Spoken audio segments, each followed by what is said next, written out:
everyone. Welcome back to the Bucs UK podcast. It's episode 80, and boy, this is the big one. It's the special one. It's our pre-Munich show. The next episode that you see us, it will be after the Munich game. We'll have been there watching the Bucs versus Seattle, and what a weekend I'm sure it's going to be. Our patches are out, as Phil shows you there, and we can't wait for that weekend. So, as I've said today, I've got Phil. Oh, I've got two Phils with me, in fact. I've got Phil Jones, I've got Phil Bushby, and Tim is with me as well. Hello, guys. Hi, Alex. Evening, Alex. Thanks for joining me on this one, guys. This is going to be a good one. So let's get just straight into it. Let's discuss the win over the Rams. What a game that was. Phil, I'll come to you first. Give us your overall thoughts on that game. Yeah, I think it was a game that was very frustrating for the most part. I think it followed the line of the last kind of 3 or 4 Bucs games where we tried to get the run going and just would get nothing. Then we abandoned the run and the passing game wasn't working, and it just felt like it was all going to be one of those frustrating games that could have been. And then the last 44 seconds, we just pull it from absolutely out of nowhere. Scotty Miller turns up, who dropped, the catch in the end zone that would have put us up earlier in the game. He comes up clutch with a couple of good catches. Kay Dotton comes up with a great catch, and then we pull it out of the bag with a touchdown for Otten at the end of the game as well. So, an absolutely fantastic ending, as everybody who was at the meetup in Birmingham would agree. I'm sure, to clutch a great victory out of such a frustrating game like that was absolutely brilliant. But I think, it's definitely built on some great play from our defense, who played a lot better than they have done in the last few games, and from amazing special teams as well. What a punter we have at the moment, to come through the first kind of 9 games of the year and say that he's probably, arguably our MVP is fantastic. Well, it's not fantastic for the offense and the defense, but it's fantastic to have someone so good on special teams, I guess. Tim, nice to break that losing streak. Very much so. My headline was a much needed win. We've looked quite poor over the last 4 or 5 games. I wrote down here 59 minutes of what we've become accustomed to this season, 1 minute of what we've become accustomed to since Brady joined us over the last 2 years. That drive, as soon as that drive started, the pace increased. The feeling was it was just going to happen. You just knew, because that's the Brady and the way we play. And I'll talk about the running game a bit later, because that's pretty painful to watch at this moment. But yeah, let's hope this is the start of the drive now. Yeah, it's funny you should say about that 1 minute and 59 minutes, because there was an email going through about this pod tonight, and someone said, can we gloss over the 59 minutes and 16 seconds of Sunday's game? I'll let you guess who that is by the smile that you probably see on the screen right now. Phil, I mean, you've said already you don't remember much about the game, but it good to get a W as always. Yeah, well, it was one hell of a party in Birmingham, so you can't blame any of us for that. Yeah, it was. Like Tim said, it was a very much needed win, and you could tell at the end of the way they were celebrating. It just looked like we'd made the Super Bowl. They were just all hugging and high-fiving. It just reminded me of the bad old Bucs when losing became a habit. And, you could see on Brady's face, they were dropping. Mike Evans was as guilty, I think, as Scotty Miller, to be quite honest. I know he got hit pretty hard in the first half, but, he dropped balls and they all were making mistakes. And it just smacked me of a team that was trying too hard.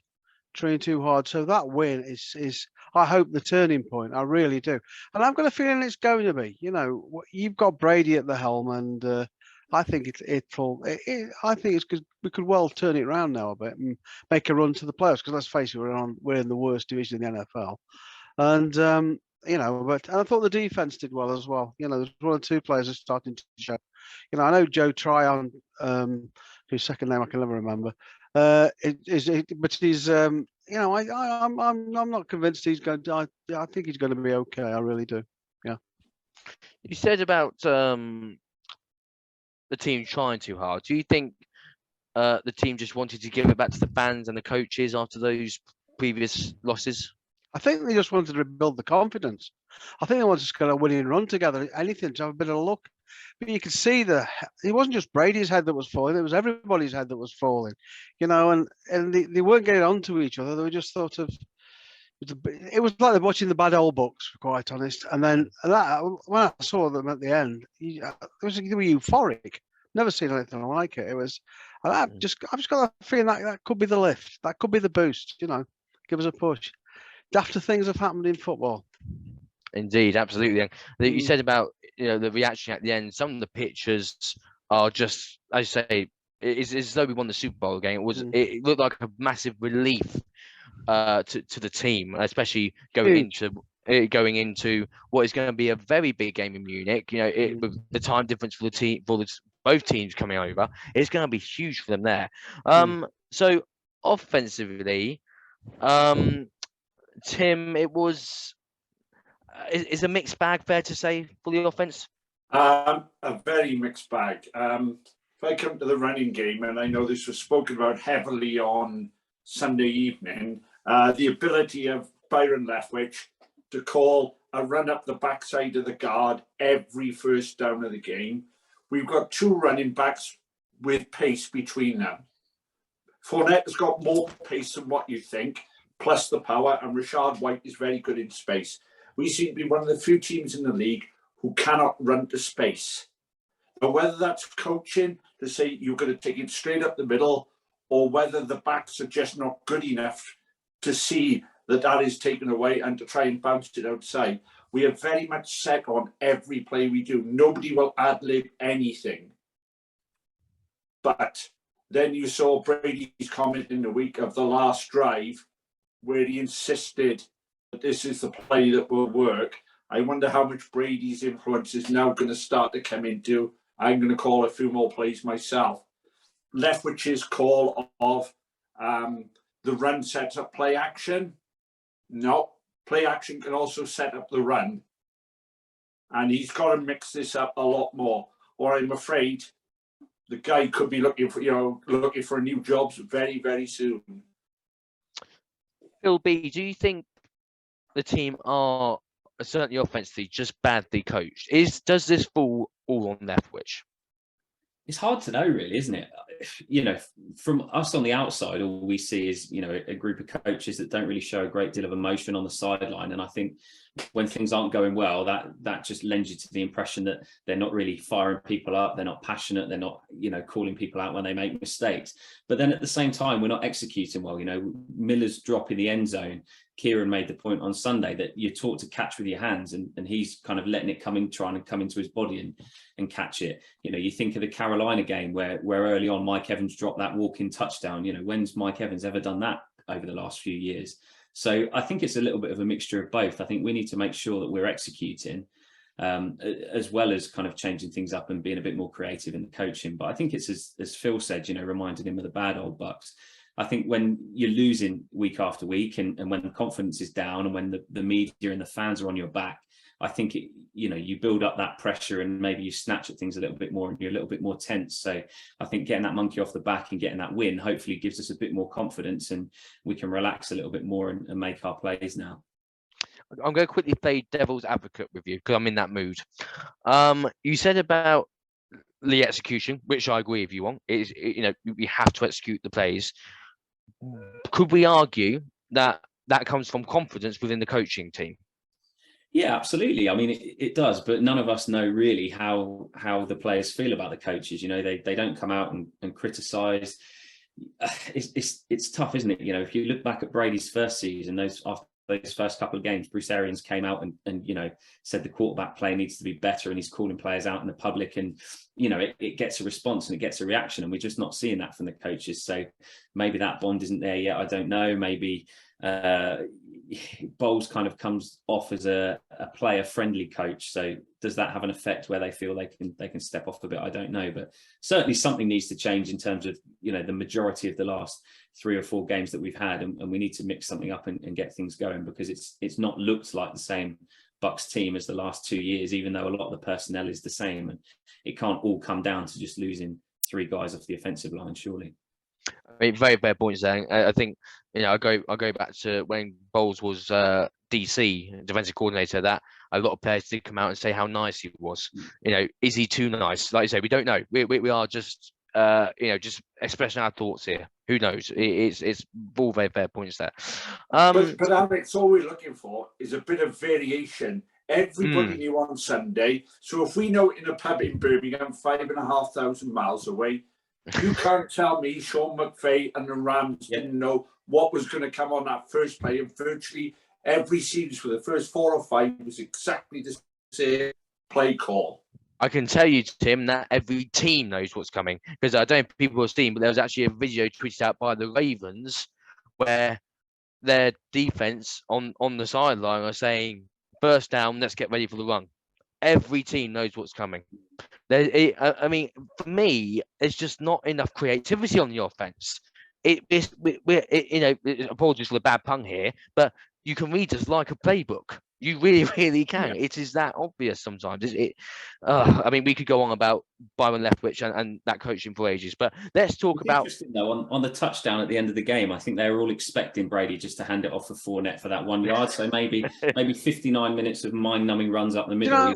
I was interested. I think one of the most interesting things for me was actually after the game had finished. Did you see how Brady and embraced Leftwich? And that's not two people who are not getting on very well. No. It was like pure relief. I mean, Brady's got a smile from ear to ear. And what did somebody say was losing can become a habit, mistakes can become a habit. They play on your mind, and I honestly think that's what the problem was. I think that with everything was playing on the mind. I mean, we've got 2 receivers in Godwin and Evans. Probably we're getting to any team in the league. Godwin are getting to most teams as number 1, let alone number 2, and we just made mistake after mistake after mistake, and it just smacked of trying too hard or being aware of the mistakes. It really did. The one thing I would add about Godwin, are we becoming predictable also using Chris Godwin? If you look at Chris Godwin's catches on Sunday, the vast majority of the season have been virtually a handoff screen run. You very rarely see Godwin now catching the ball, certainly 15, 20 yards downfield. He's very rarely there. I think that's why the guy has got lots of catches, no touchdowns this year. For your number 2 receiver, all right, I know he missed a couple of games, but your number 2 receiver hasn't scored this year. Yeah, I think he's underutilized. I'm surprised he got 36 yards on Sunday, because it didn't feel like he was thrown to at all. But yeah, I totally agree with you. We need to get him going kind of beyond the sticks and throw to him there, and it's just not happening yet. But Phil, 36 yards on 7 catches, I think it was. The math is not there, is it? No. And it should be. No. And it should be. Again, absolutely. Variation. Yes, he's very good at the line of scrimmage, beating 1 man, 2 man, but not every play. No. I do want to move on to a more positive area, and I'd like to if we can have a chat about a certain tight end, K. Dotton. Phil J. I think he's just growing and growing game by game. He looks like he's going to be a top player. Yeah, he's fast coming on to Gronk's replacement, and he's fast becoming one of Brady's. Brady loves his tight ends, doesn't he? No matter who they were, you go through all the ones he had at New England. He loves them, and really, without Cameron Braid, it is Otton, and he's stepping up to the mark, and he really every week he impresses me more and more. So I think we're going to be okay. We're going to be okay. This weekend's game is it's probably one of the biggest games we've had since the Super Bowl.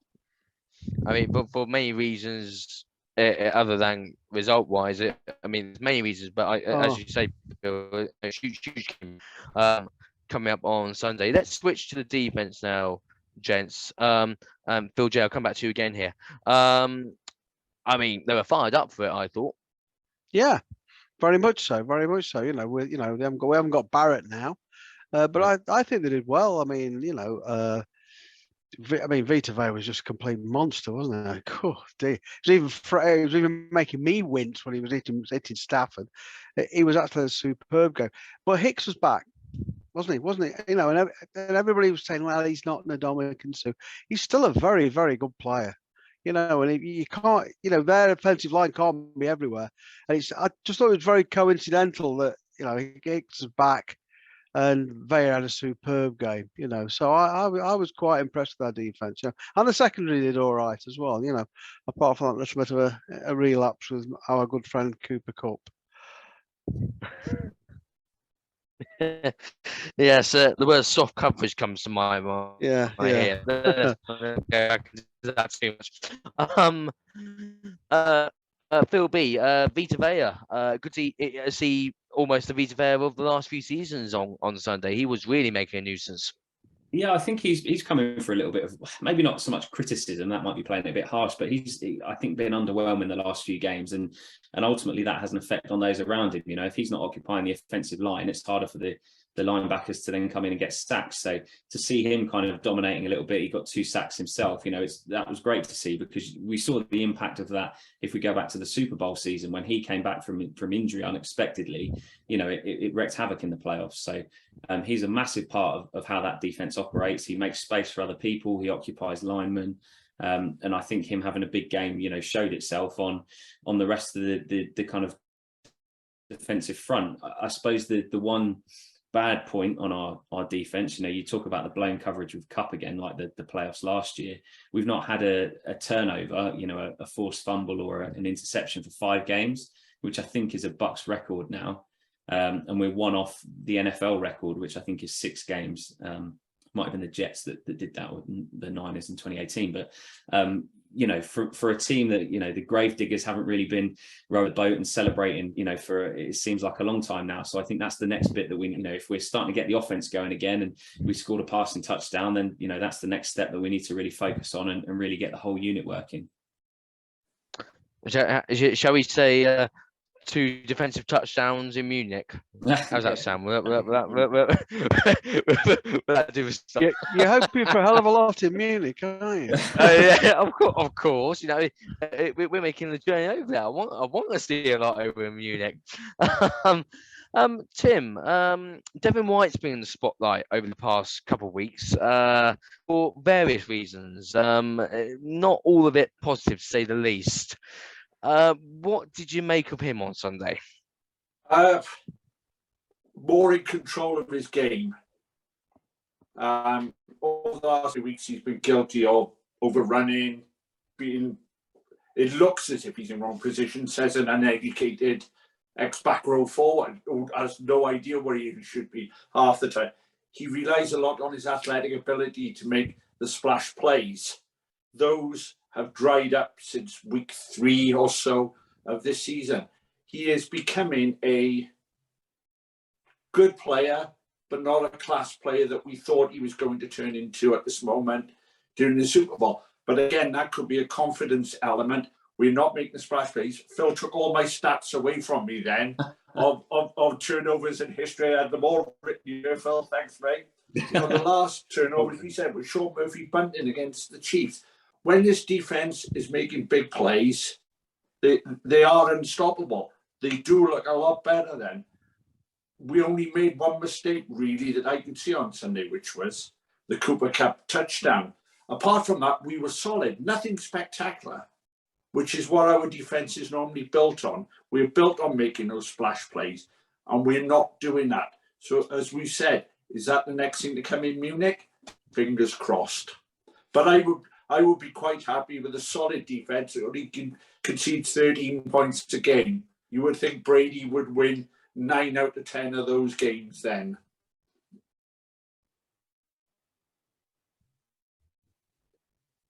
Do you think, just sticking with you for a moment there, Tim, did you, well, before I go further, did you see Warren Sapp's criticism of Devin White at all over the past week? I did. Warren Sapp, great player. I'll leave the rest of my thoughts about him to one side. He doesn't play now. He doesn't play in the same position. Yes, he's a great player, but he last played 10 years or so ago, 10, 12 years ago. But do you think, again, this is guesswork here. I'm just asking purely your thoughts. Do you feel that, you know, Warren Sapp, in terms of a player, Buccaneers legend from that standpoint, hearing that from you know, Devin White from a player of his stature, might that just being a little bit of a, you know, unleashed a bit of fire in White's belly potentially? Like I say, just what are your thoughts on it? Could do. I would prefer it if Derek Brooks had actually said it. Then you would have taken that and moved with it. So I've just got different opinions about Sapp to a lot of people. Great player. Well, we'll leave it at that then. Yeah, we'll leave it at that. Let's move on to special teams. Phil B. I mean, Camarada's looking pretty good, isn't he? A punter. I mean, you know, I can't believe I'm talking so highly about a punter. No, I agree. You know, a punter's never normally a favourite player on a team, but I think there's a number of fans who kind of think Camarada's probably our favourite player of the year so far. You know, ever since the first game where he hit the Cowboys scoreboard, you know, with that punt, I think he's absolutely brilliant. Like the hang time he gets is great, which gives our gunners a chance, you know, to get to the returner. You know, the control he has. I think that one that went for a touchback on Sunday that shouldn't have been a touchback. You know, he downed it on the 1 yard line. I think we were harshly done there. He just looks absolutely phenomenal. To have that poise for a rookie is brilliant. So yeah, I think he's doing a great job. You know, it shows that it was probably the right decision to save that money and to let Pinion go. And you know, he had a few shaky games last year, but you know, through 9 games, Kamada's been pretty much inch perfect so far. And Tim, kickoff returns, still the same story, really. Still the same story. Our kick returns in general are, but it was nice to see Darden, you know, actually return a couple. Now, you know, he was returning 10-yard punt, you know, 10 yards per return as a punt returner. There's nothing wrong with that. There's one problem for me is he'll beat one man and look immediately either to go to ground or run out of bounds. There's still this. I'm not sure he likes to hit too much at the moment, or it doesn't look as if he does.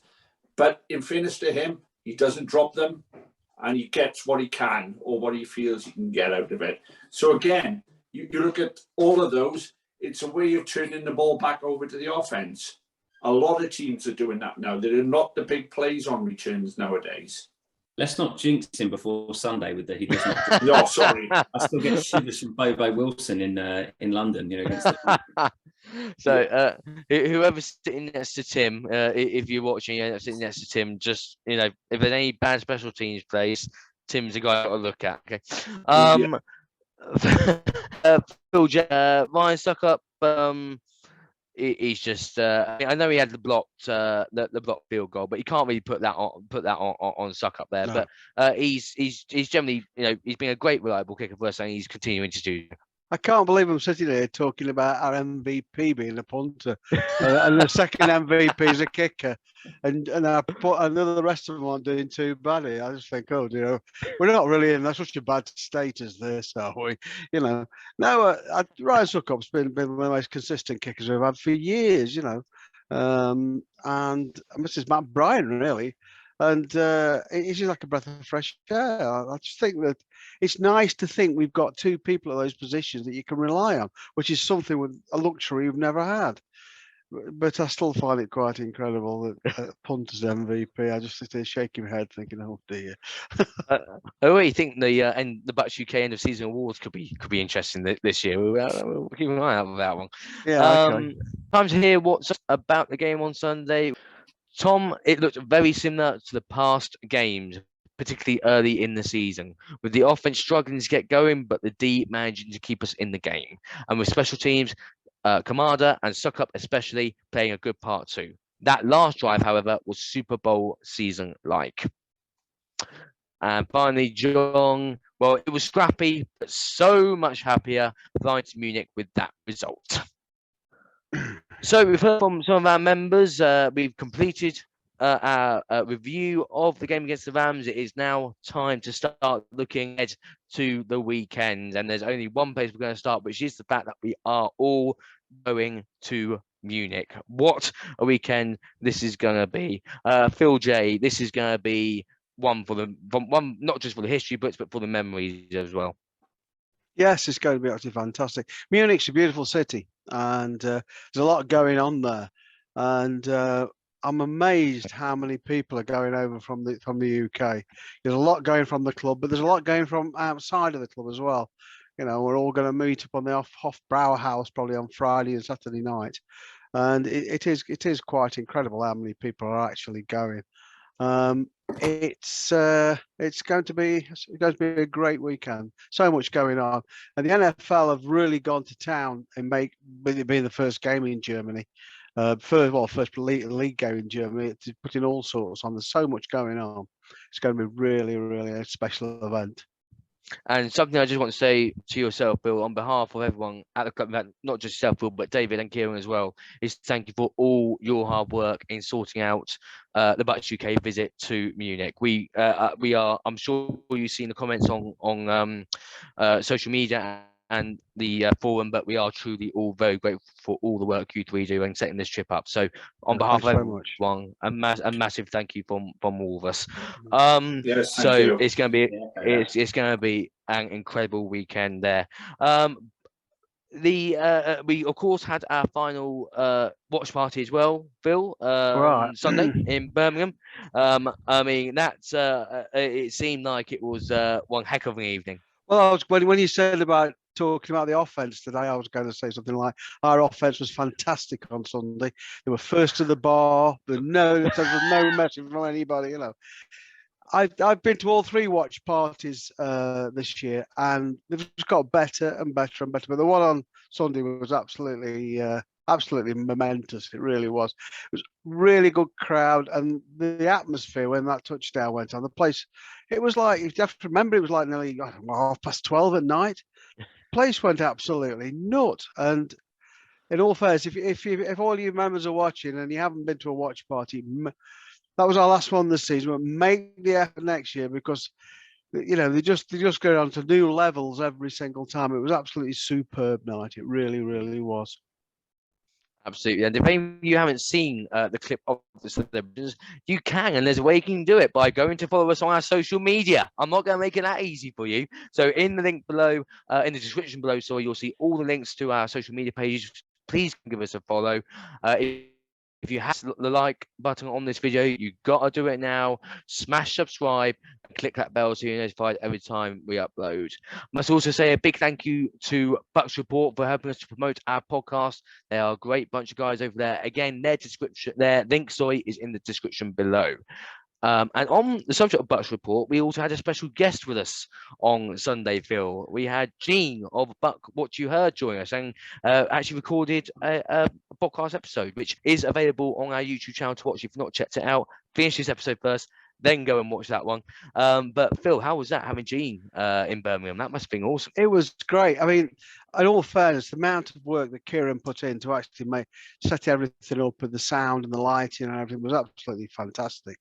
And it was completely new field for us. We've never actually done anything like that before.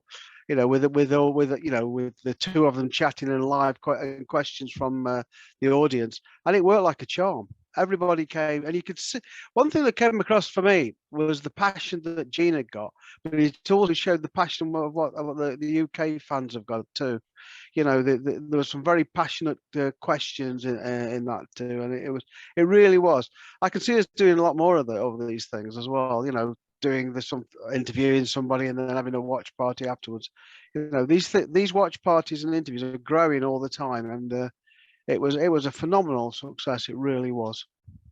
And of course, we had 3 this season, and last year we had 2. So we are just slowly growing there as well. And before we finish on the subject, I'll say a massive thanks to Mariana. She put so much effort into that. I mean, it was worth going along for the cake alone. It was amazing. Yeah, I've seen all the praise she's been getting, and it seemed like a wonderful job done by you there, Mariana. So also a massive thanks to you for all your hard work there too. Thank you on behalf of everyone again. Thank you for everything you did for that watch party. And last thing on the club update, Phil, you mentioned it already, but the meetup on Saturday, this coming Saturday, sorry. Superb response. Going to be plenty of Bucs UK members there, but that should be a great evening. Yeah, we've reserved. We can only reserve so many places, and they've all gone. But it's a big place, but you've got to get there early. There's no way. There's no way. We couldn't reserve anymore. They wouldn't let us. So basically, we get there early, get yourself a seat, and enjoy the festivities. Because it sounds like the Buccaneers themselves have got all sorts going on, and they've organised all sorts of different things. So it's going to be a really good night Saturday. Yeah. And Absolutely, Tim's going to buy around as well, he says. So it's going Oh, to be thanks, great. Tim. Cheers for that. Yeah, Thanks. cheers, mate. Yeah, we'll have a conversation about that later, Phil. I'll put it on the Bucs UK expenses. Oh, fantastic. But of course I dear. will for you. Cheers. Brilliant. So let's actually look ahead to the game on Sunday now. It is the Buccaneers against the Panthers. Against the Seahawks. Sorry, I apologize. The Buccaneers against the Seahawks in Munich at the Allianz Arena, the home of Bayern Munich. I mean, we're all extremely excited about this one. Tim, what's going to happen on that game? Do you think? How's this going to go? Yeah, it's a different game than what I thought we would have at the start of the season. When we did our predictions, I've literally predicted a comfortable win. Without Russell Wilson, the Seahawks haven't been so good over the last couple of years. And then suddenly this young man, Geno Smith, suddenly appears. He's bounced around the league for 10, 12 years, been bombed out of everywhere. And suddenly he's going to be a Pro Bowl quarterback this year. He has rejuvenated that Seahawk team. Don't know quite how he's done it, because the guy was a complete and utter bust for the first 10 years of his career. But in fairness to him, doing really well, and he'll be a challenge to stop, both in the pocket and hand. He's got a tendency to run a bit as well. So yeah, it's a different prospect of what we had in September. Phil B, I mean, they've got some great wide receiver threats that we're going to have to be wary of. Yeah, I mean, they've got threats all over the field, really. They got Noah Fant at tight end in the trade for Russell Wilson, who's obviously a quality player. They've got Lockett and obviously DK Metcalf, two really good wide receivers as well. I'm not so sure I wouldn't trade Evans and Godwin for the two of those, for example, but they are two high-end receivers in this league. And then I think they were fortunate to have the injury to Penny earlier in the season, and Kenneth Walker, the rookie's come in and just absolutely lit it up. He's a really exciting young player, and he's going to be tough to stop, for a league or for a team who've had such a good run D over the last few years as we have. We've been a bit leaky, I think, so far this season, and he's got the potential to absolutely run up a score against us. So it's a real threat. I think, like Tim, I had us down to win this quite comfortably at the start of the season. I didn't know where the Seahawks were going to get a win from. And, suddenly they're 6-3 and they're top of their division, against three teams who all made the playoffs last year in the Cardinals, the Rams and the 49ers. So it's, a real shock to see them performing so well. He's reincarnated as John Elway or something like that, and putting up a real good performance. So it's a real interesting one, and it's certainly a tougher game than I thought we were going to have. Phil J, I just want to go back to Tim was talking about Geno Smith, rejuvenated this season. How do we stop him? As Tim said, he's on a roll. He's playing so well. What do we need to do to stop this guy on Sunday? We just got to get the edge rushers going at him, because he does take off. But one thing that Pete Carroll's done is he's got a good offensive line. The guy's got time to play. You've got to take that away from him. Because even like Tim said, I just can't get my head around this is the same Geno Smith. Pete Carroll just well, they're going to be talking about this for years to come, because when everybody shook their heads in total disbelief at what he'd done, and he's just proved everybody wrong. But they've got to get at him. He doesn't like sort of pressure all the time, but he's had the time to do it. So let's take that away from him. I mean, at the minute, I think when everyone saw the Russell Wilson trade, I certainly thought, I was surprised to say the least, but right now it's looking like a stroke of genius. Look at Denver's and what Tim Carroll's managed to do with sorry, go on, Phil. I was going to say, it's an interesting point that, I watched Tim Carroll, Pete Carroll. Yeah, well, but that's his brother, isn't it? So We'll edit that bit. So no, if you actually watch Seattle, they gave him time on the ball, and it was interesting to me to watch that because Russell Wilson's gone to Denver, and I went to watch them play the Jags at Wembley, and he didn't play well at all. He had no time. He running for his life most of the time, and then they put their tight end on the offensive line and started giving Wilson time, and he carved the Jags apart. And it's just, every quarterback needs time, and that's what Geno Smith has got. He's got time to play, and they always say championships are won in the trenches. Well, there's a perfect example of it at Seattle. It's going to be tough, but Phil, you made very tough. Pressure will take everything away. Pressure. Absolutely. So let's round off, gents, as we always do. I want to get your score predictions for Sunday. So Phil B, how do you think this is gonna end up? I'm hoping for an offensive extravaganza, and I'm going for 31-24 to the Bucs. Touchdowns galore. Love to see that. That would be one heck of a game. Tim? Well, I'm hoping the momentum of Sunday will continue and we'll win not quite that many, 27-17. It's still a Bucs win. That's what we Still care a about Bucs on this win. podcast. Yeah. That's all we care about. And Phil J.